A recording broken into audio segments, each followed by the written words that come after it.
Ladies and gentlemen, I sit before you today doing another Christopher Watts video. And I know you're getting tired of him, but nowhere near as much as me. I don't wish to do any more videos about him.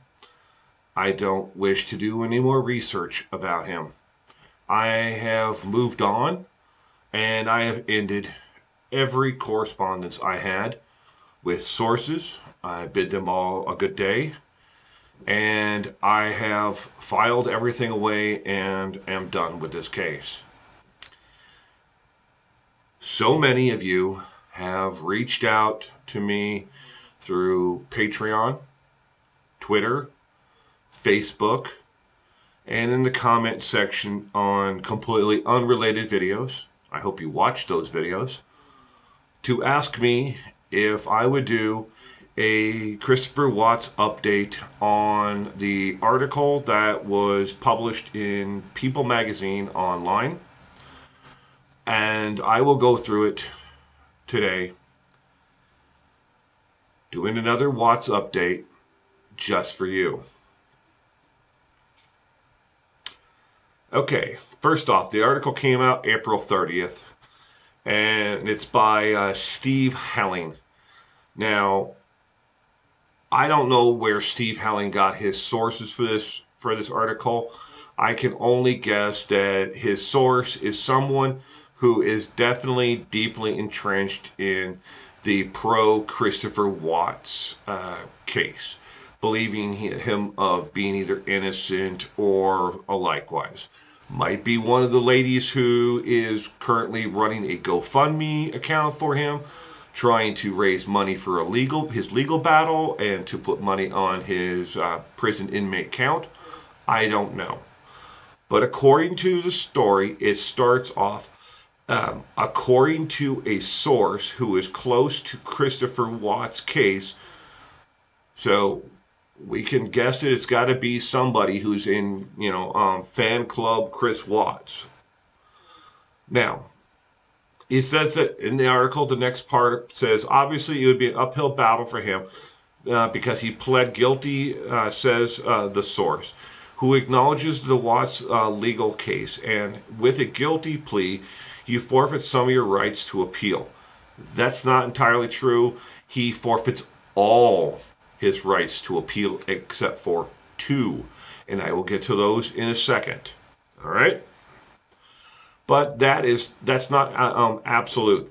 So there's a small chance it could work out in his favor. If I was a betting person, I would be willing to put a 1 in a million chance that he has any rights to appeal that would get past even the first level of appeal. Now, I'm not an attorney, but I have read enough of the legal process and enough of the laws in the state of Colorado to be informed enough to be able to comment on this video. Now, each state is different. Colorado's laws are different. And what I am speaking of is when you plead guilty, you take a plea agreement. You give up certain rights. And those rights that you give up are all avenues of appeal of evidentiary value.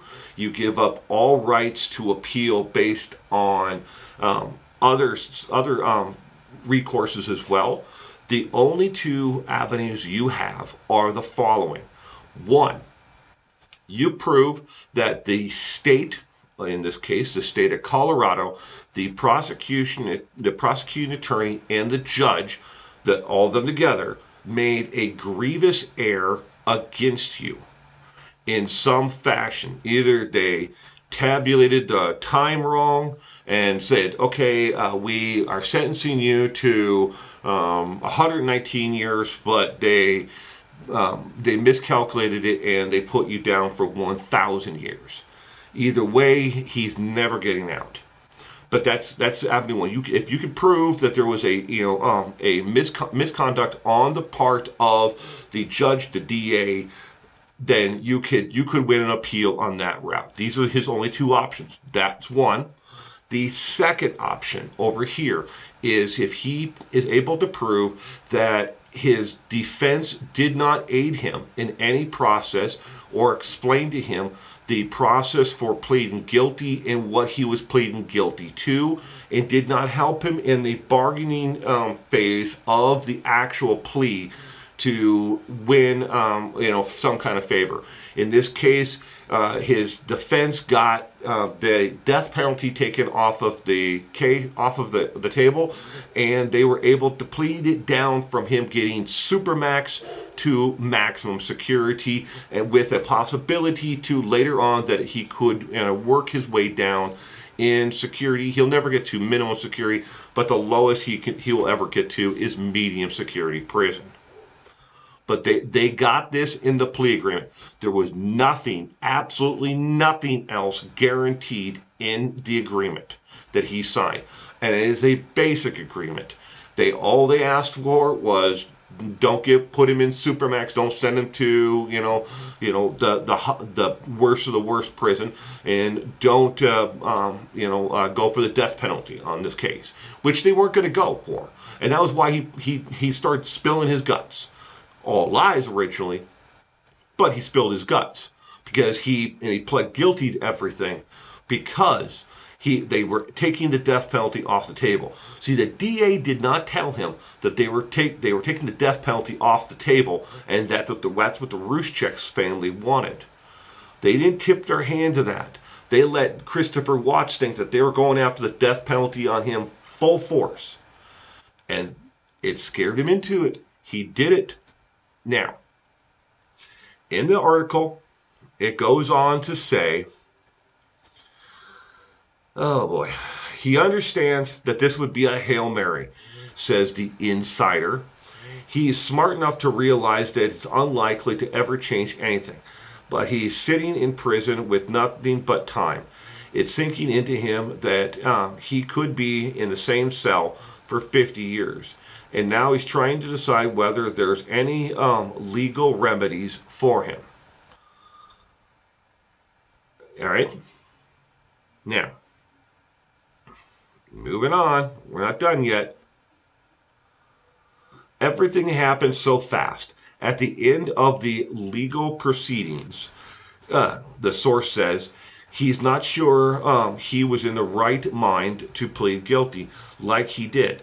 For him, it's not just about getting out of jail. It's also that he's been able to really have his day in court. He had his day in court. All right. Now, let's talk about his legal state of mind. If he was technically mentally insane, he could not enter into an agreement to plead guilty to anything. No one can. If you are legally mentally disabled or you are mentally ill, they cannot get you to agree to a plea agreement and sentence you to, life in prison for the rest of your life without the possibility of parole. All right, manslaughter would be the lowest tier. They couldn't convict you of manslaughter if you're mentally ill. You can't enter into an agreement to plead guilty to manslaughter if you're mentally ill. They must stabilize you, and then once you're cleared, then you can enter into the plea. This jail, this state, made damn sure that Christopher Watts received mental health counseling and an evaluation prior to him ever entering the agreement. Remember, go back to my video. I told you when he was originally arrested and incarcerated at the Weld County Jail, they had him on suicide watch. He would not be released from suicide watch until after he had received an evaluation to make sure he was mentally fit to care for himself in his cell and be able to protect himself and aid in his legal defense. If you're not able to enter into if you're mentally ill and you can't aid in your own defense, you can't be part of the trial. They can't get you to do this. He was cleared. Now, whoever this source is full of it. I don't know who what was his name? Wells? no, Steve Helling. I don't know who Steve Helling was talking to write this article. Apparently it was a slow news day on the 30th of April. Because whoever gave him this tip that Christopher Watts is thinking about filing an appeal because he was mentally unable to aid in his defense is hogwash. He was mentally able to aid in his own defense. The court ruled in that favor, and there is no way the judge, the DA, anyone is going to put their careers and their reputation on the line because of this case. They're not going to lose everything that they have worked their entire lives for because they wanted to rush into conviction against this man. He wasn't railroaded. I know there are people out there that truly believe that Christopher Watts is innocent. I have talked to some of you on the phone. I completely understand your points and your opinions, but they did not risk their careers to railroad this individual into to signing this plea agreement. You must understand that. He was cleared by mental health and the state to be mentally sound mind the day he entered into this agreement. Last point, that Christopher Watts. I understand, and I truly do understand that those who are on Christopher Watts' team have a GoFundMe account set up to try to raise money for his legal fund and to put money on his books. And Christopher Watts does not have any money. Now, they can't obviously deposit that money into his prison account and then give it, and then have Christopher Watts pay the attorney to be able to fight this case on those grounds. He would have to get an attorney who would be willing to take the case for free, and then those who have the GoFundMe would have to then be in contact with the attorney, and they would have to make arrangements to them be legally responsible for any fees. Now, I see as of, let me pull the page up here. As of today, the 2nd of May, at 6 p.m. Pacific Standard Time, you have raised $238. You need probably close to $238,000 to bring this case up in front of the Colorado State Supreme Court. But I don't think any other judge anywhere in the state of Colorado is going to hear this. But you have to have the case in the state of Colorado because that's where he was convicted. You can't do it in the state of Wisconsin. So that is just where they are housing him. He is abide by the laws of the state of Colorado, and that's what is keeping him in prison in Wisconsin, is the laws and the conviction from the state of Colorado. All right. Now, does that make sense to everybody? Have I explained it well enough for you all to understand? So go ahead and roast me in the comment section. I am sorry that so many of you believe that he is innocent and that, he was convicted and he was mentally ill at the time. He may have been mentally ill at the time of he actually committed the crime. That's open for actual debate. It's serious debate. We can have an adult conversation about that. But at the time he entered the plea, the state of Colorado Mental Health Services for the state determined that he was of sound mind to aid in his own defense, and a sealed document has been entered into the Weld County records that says, if you check that, well, they're sealed, so you're not going to get a copy of those, but there is record.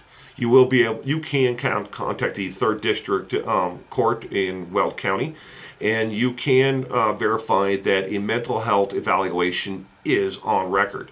It is sealed, but there is a record of it. They can tell you that it's a record there, but they can't release the records to you because it is one of the 209 different documents and discovery motions that is sealed permanently.